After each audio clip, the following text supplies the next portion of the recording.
The rifle cracked like thunder across the valley, and Noah Evans dropped where he stood. The echo rolled through the pines as Brenda Cooper worked the bolt with practiced precision, brass casing spinning gold in the afternoon light. 200 yards below, the remaining men scrambled for cover behind their horses, finally understanding what they faced. Richard Jackson pressed himself against a boulder, his expensive suit torn and dusty. The woman on the ridge above moved like smoke between the trees, there one moment and gone the next. He had come here expecting to intimidate a grieving widow into selling her land. Instead, he found himself pinned down by someone who shot like the devil himself. Another crack split the air.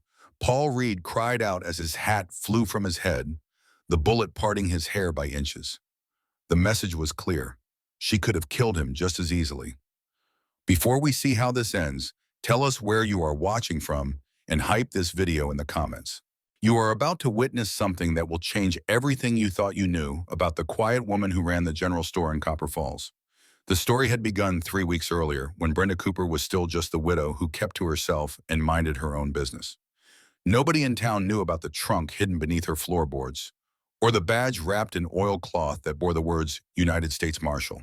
They saw only what she let them see, a woman in her 40s trying to make an honest living after losing her husband to consumption. That morning had started like any other. Brenda rose before dawn to tend her small herd of horses in the corral behind her store. The mountain air bit sharp and clean, carrying the scent of pine and the promise of early snow. She moved among the animals with quiet confidence, checking each one with the eye of someone who understood horses better than most people understood themselves. Her prize mare Copper nickered softly as Brenda approached. The horse was a beauty, 16 hands of pure muscle and spirit, with a coat that gleamed like burnished metal in the early light. Brenda had raised her from a foal, training her with patience and skill that spoke of deep knowledge. What the townspeople did not know was that Copper had been trained for more than ranch work. The mare could move silent as a ghost when needed, and would stand steady under gunfire. Brenda ran her hands along Copper's flanks, feeling for any sign of injury or illness. Everything was as it should be. She moved to the next horse, then the next, her routine as precise as clockwork. Only when she was satisfied that all was well did she turn toward the store to begin another day of selling supplies to miners and ranchers. That was when she noticed the broken lock on the corral gate. Brenda stopped dead, every sense suddenly alert. The lock lay in the dirt, cut clean through with bolt cutters. Her eyes swept the ground, reading the story written in hoof prints and boot marks. 3 men, maybe 4. They had come in the night, taken their time choosing which horses to steal. The tracks led north toward the high country, where a dozen hidden valleys could hide stolen livestock for months. But it was not just any horses they had taken. Copper was gone, along with the 2 best geldings from her string. Someone had known exactly what they were looking for. Brenda knelt beside the tracks, her fingers tracing the outline of a boot print in the soft earth.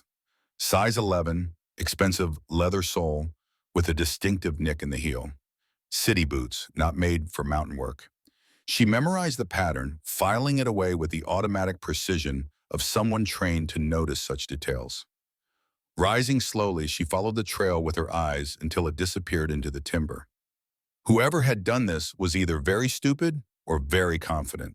Stealing horses in this territory was a hanging offense, and everyone knew it. But they had taken Copper, and that made it personal in ways they could not possibly understand. The mare was not just livestock to Brenda. Copper was the last gift from her husband Thomas, born the same spring he had taken sick. He had lived just long enough to see the foal take her first steps, his eyes bright with fever as he whispered that she would be something special. In the 3 years since his death, Copper had become more than a horse. She was family, memory, and hope all rolled into one magnificent animal. Brenda walked back to the store, her mind already working through possibilities. She could report the theft to Sheriff Patricia Rodriguez, but the law was spread thin across 3 counties. By the time a posse could be organized, the trail would be cold and the horses long gone. She could hire men to help track them, but that would mean trusting strangers was something too important to risk. Or she could handle it herself, the way she had handled such things in the years before she became the quiet widow of Copper Falls. Inside the store, Brenda moved to the back room where she kept her personal quarters. The space was simple and clean, furnished with a narrow bed, a washstand, and a trunk that most people would assume held winter clothes or family keepsakes. She knelt beside the trunk and worked the hidden catch that released the false bottom. The badge came out first, wrapped in oiled cloth that had protected it through 5 years of storage. United States Marshal, it read, the eagle and stars still bright despite the years. Beside it lay a gun belt of fine leather, worn smooth by years of use. The Colt 45 nestled in its holster like it belonged there, which it did.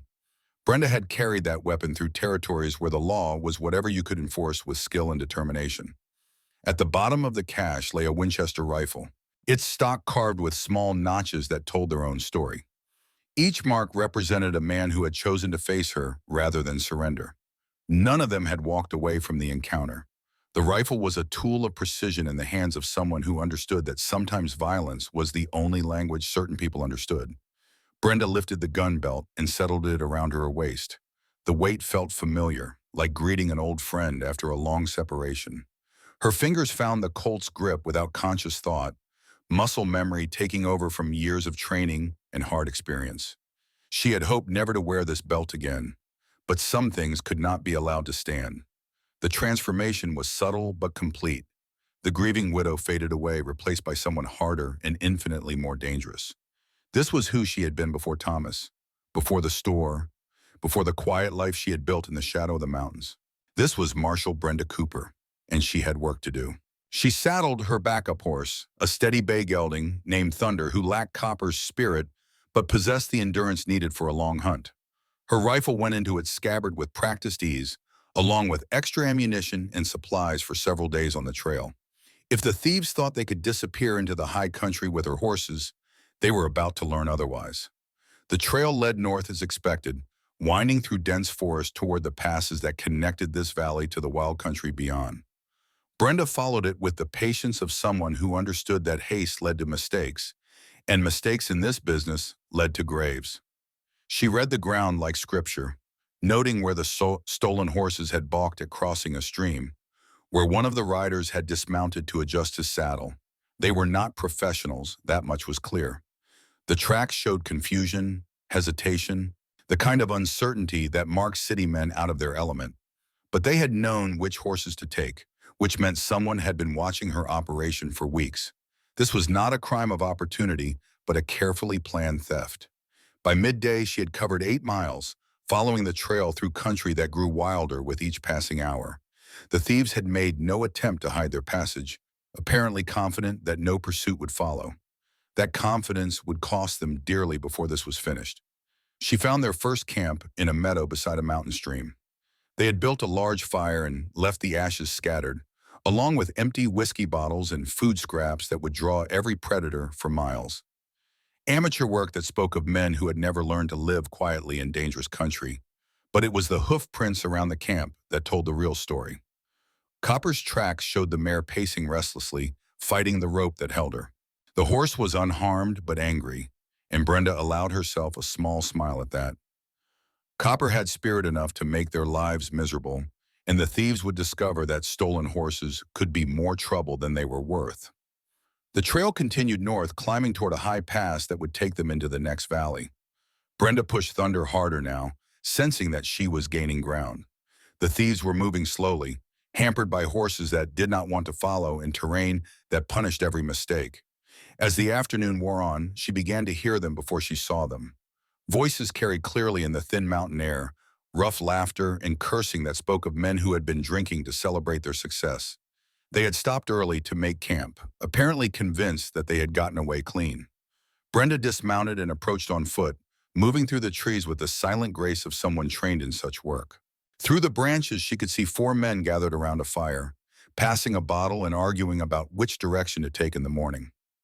Her horses stood nearby, still roped but clearly unhappy with their situation. The men were exactly what she had expected. City types trying to play at being outlaws, dressed in expensive clothes that marked them as strangers to this country. The one giving orders was tall and lean, with the soft hands of someone who had never done honest work. His companions were cut from similar cloth, followers rather than leaders, the kind of men who would run at the first sign of real trouble. But it was the sight of copper that made Brenda's jaw tighten with controlled anger. The mare bore rope burns on her neck where she had fought against her captors, and her eyes showed the kind of wildness that came from rough handling. These men had hurt her horse, and that was a mistake they would not live long enough to repeat. Brenda worked her way around the camp until she had a clear view of all four men. The leader sat with his back to a large pine, confident in his security. His companions sprawled around the fire, weapons within reach but not immediately ready. They were relaxed, careless, exactly the kind of target she had learned to exploit in her years as a marshal. The Winchester came up smooth and steady, its familiar weight settling against her shoulder like it belonged there.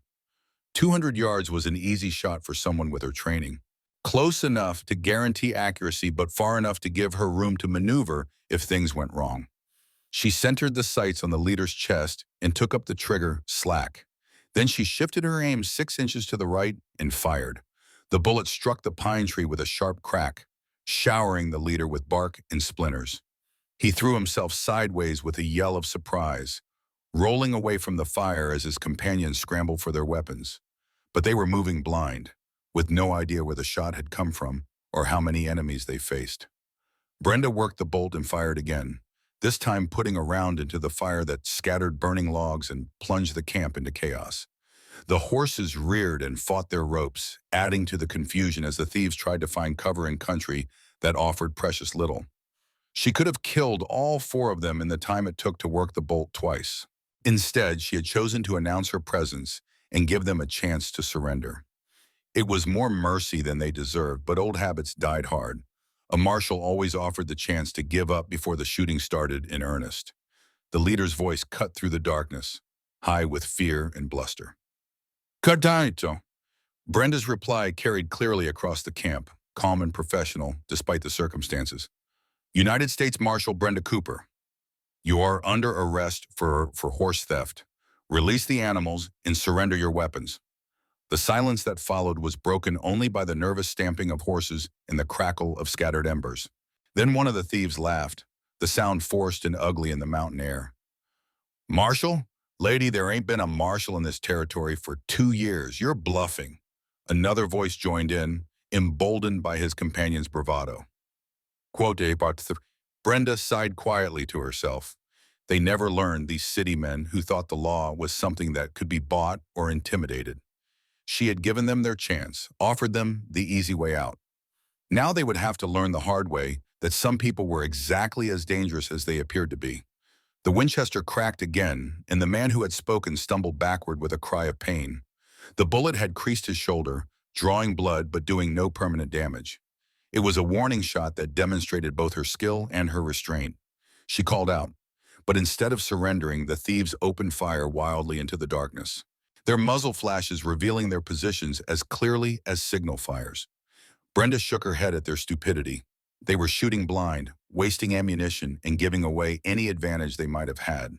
She began to move, flowing through the trees like shadow made manifest.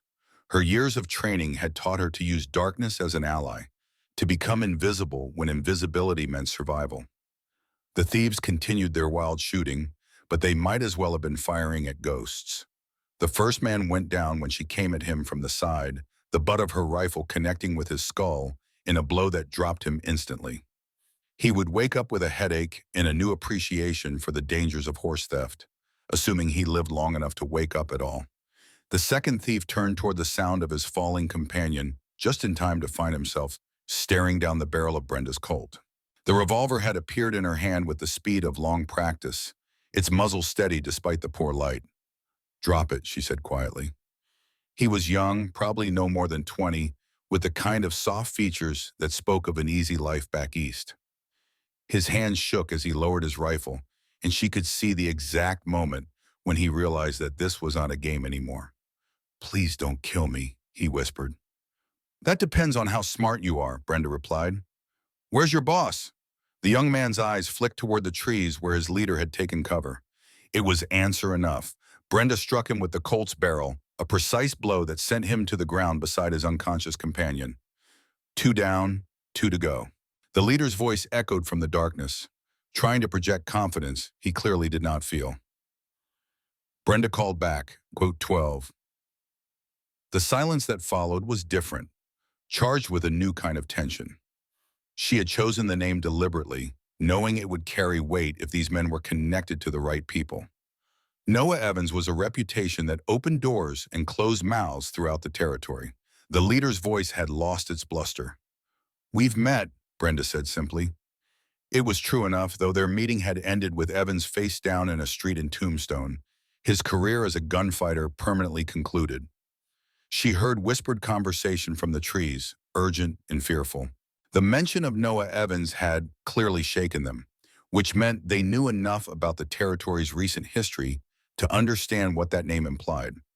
If she knew Evans, then she was connected to a level of violence they had not expected to encounter. The third thief broke first, crashing through the underbrush in a panicked attempt to escape. Brenda tracked him by sound, noting his direction and speed with the automatic precision of a predator. He was heading downhill toward the stream, probably hoping to lose himself in the thick willows that grew along the water. She let him run. A man fleeing on foot through unfamiliar country in the dark was no threat to anyone but himself. The mountains would stop him more effectively than any pursuit, and if he somehow made it back to civilization, his story would serve as a warning to others who might consider similar enterprises. That left only the leader, somewhere in the trees with a rifle and the desperate courage of a cornered animal. He was the dangerous one, the planner who had studied her operation and chosen his targets carefully. Whatever happened here tonight, he was the one who needed to face justice. "Quote 15, she called out. "Quote 16. His answer came in the form of a muzzle flash and the whine of a bullet passing close to her head. "Professional work," she noted with approval. He had waited for her voice to give away her position, then put his shot exactly where she would have been if she had not moved immediately after speaking. But he was still thinking like a city man, assuming she would stay in one place long enough to be targeted. Brenda was already moving, flowing through the darkness toward the source of that muzzle flash. The leader had given away his position with that shot, and now she would make him pay for the mistake. She found him crouched behind a fallen log, frantically working the bolt of his rifle as he tried to chamber another round. His hands were shaking badly enough that the simple task had become almost impossible, fear and adrenaline making him clumsy at the worst possible moment. Brenda materialized out of the darkness like a nightmare made flesh, her Colt trained on his center mass from a distance of 10 feet. He looked up at her with the expression of a man who had just realized that all his careful plans had led him to this moment of absolute defeat. "Quote 17, she said, reading his face in the dim starlight. Quote 18. He was exactly what she had expected, a soft man in expensive clothes who had probably never faced real danger in his privileged life. But there was something else in his eyes, a calculating intelligence that marked him as more dangerous than his companions. This was the kind of man who hired others to do his killing, who stayed safely in the background while better men died for his ambitions. Quote 19, he managed to ask. Quote 20, son, Brenda replied. Quote 20, Jackson's face went pale as he realized how thoroughly he had underestimated his target. He had seen only what she wanted him to see, a grieving widow trying to make a living with a small horse operation. He had never looked deeper, never wondered why her animals were so well trained, or why she moved with the unconscious confidence of someone accustomed to danger. "The horses," he said desperately. "We can make a deal. I'll pay you twice what they're worth." Brenda's smile was cold as winter wind. "Down, Kurao," she said simply. Kurao, she could see him calculating, trying to find an angle that would get him out of this alive. His rifle lay forgotten in the dirt beside him, useless now that she had closed the distance. His only chance was to convince her that he was worth more alive than dead. He said. Brenda replied, quote 31. But even as she spoke, she could see in his eyes that he was not that smart. He was the kind of man who mistook temporary setbacks for permanent defeats, who would nurse his wounded pride until it festered into something dangerous. Letting him live would mean looking over her shoulder for the rest of her days, waiting for him to return with more men and better plans. The decision was made for her when Jackson's hand moved toward the derringer hidden in his coat pocket. It was a small movement, barely visible in the poor light, but Brenna had been watching for exactly such a gesture. Her Colt spoke once, the heavy bullet taking him center mass and spinning him backward into the fallen log. He lay there gasping, his expensive clothes already soaked with blood. The derringer fell from nerveless fingers, its nickel plating glinting in the starlight. He had made his choice and paid the price, just like all the others who had tried to take what was not theirs. Should have taken the deal, Brenda said quietly. She holstered the Colt and moved to check on her horses. Copper nickered softly at her approach, recognizing her scent and voice despite the chaos of the past few minutes. The mare was unharmed but angry, her eyes still showing the wildness that came from rough handling by strangers. Brenda worked quickly to free the animals, her hands gentle despite the urgency of the situation. The ropes had left marks on Copper's neck, and she made a mental note to treat them with salve when they returned to town. The geldings were in better shape, having offered less resistance to their captors. As she worked, she became aware of hoofbeats approaching through the forest, multiple riders, moving fast but not trying to hide their approach. She drew the Colt again and faded back into the shadows, leaving the horses ground-tied while she assessed this new threat. The riders emerged into the clearing with weapons drawn, their faces grim in the firelight. But these were not more thieves come to claim the stolen horses. These were lawmen, and at their head rode Sheriff Patricia Rodriguez, her badge gleaming silver on her vest. Quote 30, Rodriguez called out. Quote 30, Brenda stepped into the light, holstering her weapon as she did so. Quote 30, quote Rodriguez replied, dismounting with the easy grace of someone who had spent her life in the saddle. She surveyed the scene with professional interest, taking in the scattered camp, the unconscious thieves, and Richard Jackson's still form beside the fallen log. Her expression remained carefully neutral, but Brenda could see the questions forming behind her eyes. Horse thieves, Brenda explained simply. They took my stock 3 days ago. I followed them here and offered them a chance to surrender. And they chose poorly, Rodriguez observed, kneeling beside Jackson's body. Quote Brenda corrected. Rodriguez stood and brushed dirt from her knees, her eyes meeting Brenda's across the clearing. You know, there's been talk in town about you. Some folks say you're more than you appear to be. People talk, Brenda said, doesn't make it true. Maybe not, Rodriguez agreed, but I've seen that badge you keep hidden under your floorboards. And I've heard stories about a marshal who cleaned up the territory south of here a few years back. Marshal who had a way of making problems disappear permanent-like. Brenda said nothing, but her hand drifted toward her gun belt in an unconscious gesture that spoke volumes. Rodriguez noticed the movement and held up her hands in a peaceful gesture. Easy there, my dear, the sheriff said. I'm not looking for trouble. Truth is, I could use someone with your skills. This territory is getting wilder every year, and I can't be everywhere at once. I'm retired, Brenda said flatly. Are you? Rodriguez gestured toward the carnage around them. Because this doesn't look like the work of a retired shopkeeper. Before Brenda could respond, one of the unconscious thieves groaned and began to stir. Rodriguez moved to check on him, her movements professional and efficient. The man would live, though he would wake up with a headache and a new appreciation for the dangers of horse theft. What about him? Rodriguez asked, indicating the young thief who had begged for his life. He'll live, Brenda said. Might even learn something from this. And the one who ran? The mountains will teach him what he needs to know. Rodriguez nodded approvingly. Justice in the territories was often harsh but fair, administered by those with the skill and courage to enforce it. She understood that some lessons could only be learned the hard way. As they spoke, more riders approached through the forest. But these were not lawmen or thieves. These were men Brenda recognized from her past, faces she had not seen in years but would never forget. They rode with the easy confidence of professionals, their weapons ready but not threatening. The leader dismounted and approached with a familiar grin. Paul Nelson looked older than she remembered, his hair gone gray at the temples and his face marked by years of hard living. But his eyes were the same, sharp and intelligent and completely unafraid. Brenda, he said simply. Been a long time. Paul, she replied, what brings you to my neck of the woods?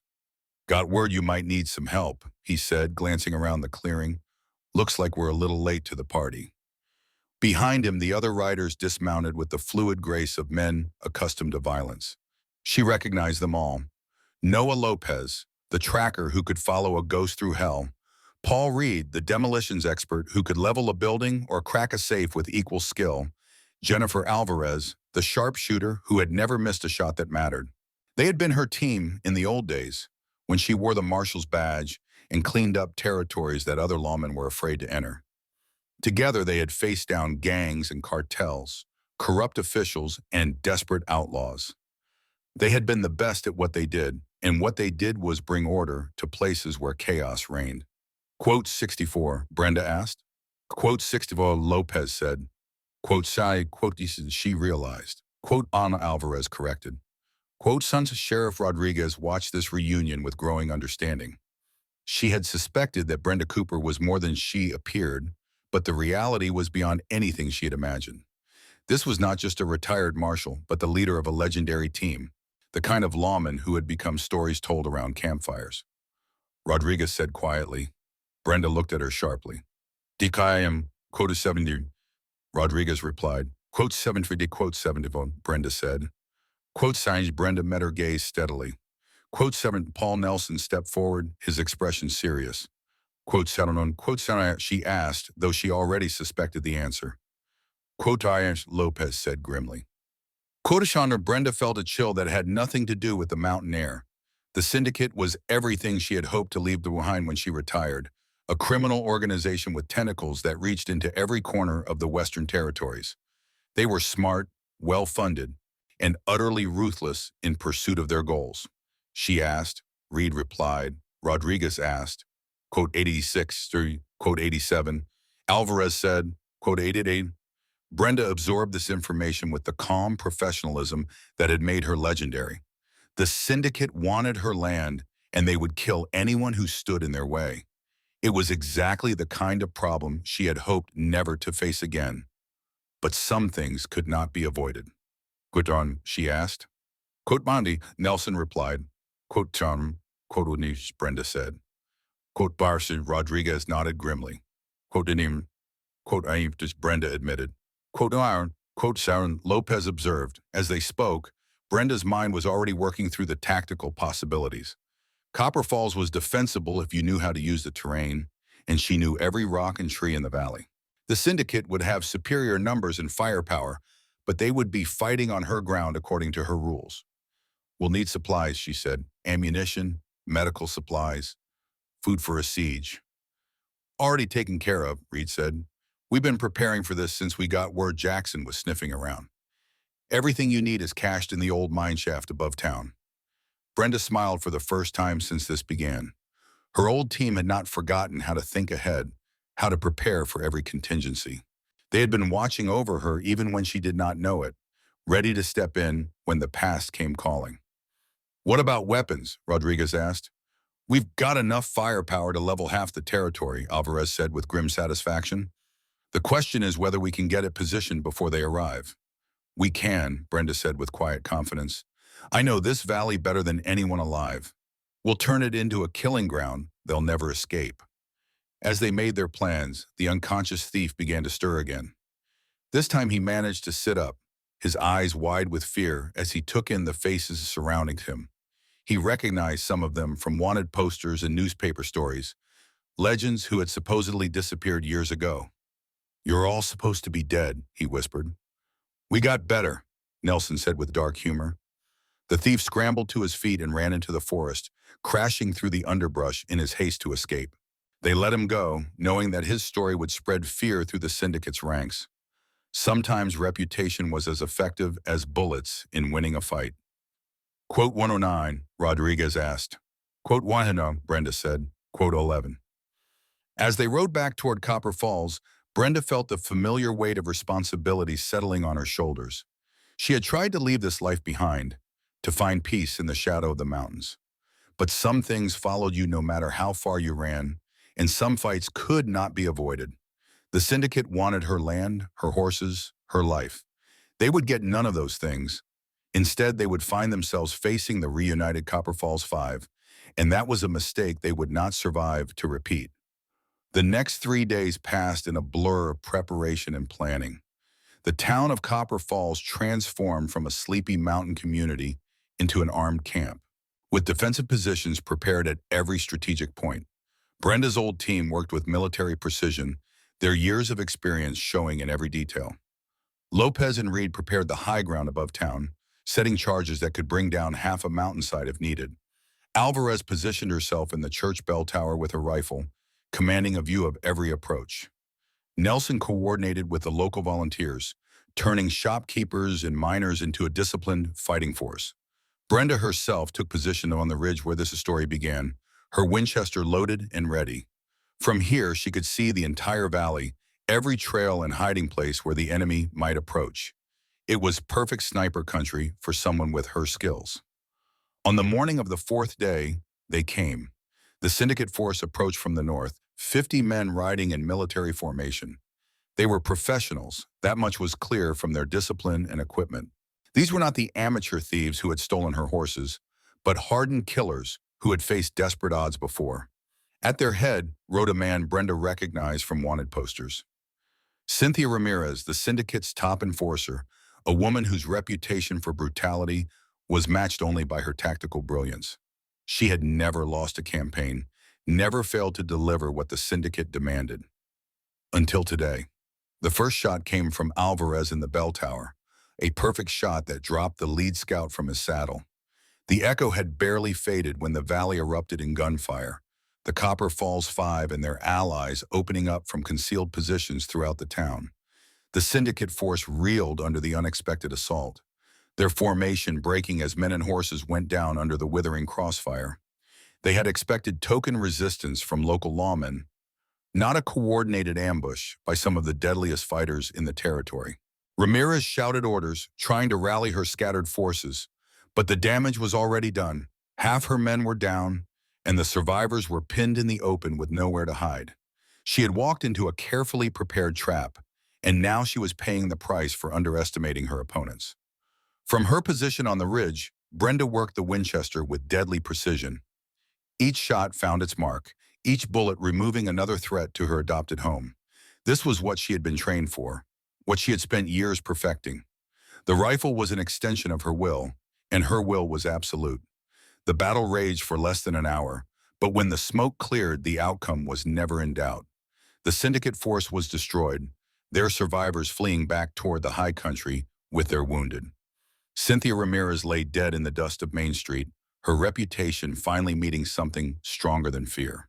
In the aftermath, as the townspeople emerged from their hiding places and began to count the cost, Sheriff Rodriguez found Brenda sitting on the church steps with her rifle across her knees. "Is it over?" Rodriguez asked. "This part is," Brenda replied. "The syndicate will think twice before they come back here." "And you, will you stay?" Brenda looked out across the valley she had fought to protect, at the horses grazing peacefully in her corral, and the people rebuilding their lives in the shadow of the mountains.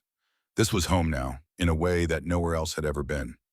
"I'm staying," she said. "Someone needs to keep an eye on things." Rodriguez smiled and walked away, leaving Brenda alone with her thoughts and her rifle. The quiet widow was gone forever, replaced by someone who no longer hid what she was. The people of Copper Falls would sleep safely in their beds, knowing that their protector was someone who had earned her reputation the hard way. As the sun set behind the mountains, Brenda Cooper stood and walked toward her store. Tomorrow there would be supplies to order and horses to train, but tonight, for the first time in years, she would sleep without looking over her shoulder. The legend of the Copper Falls Five was alive again, and the territory was a safer place because of it.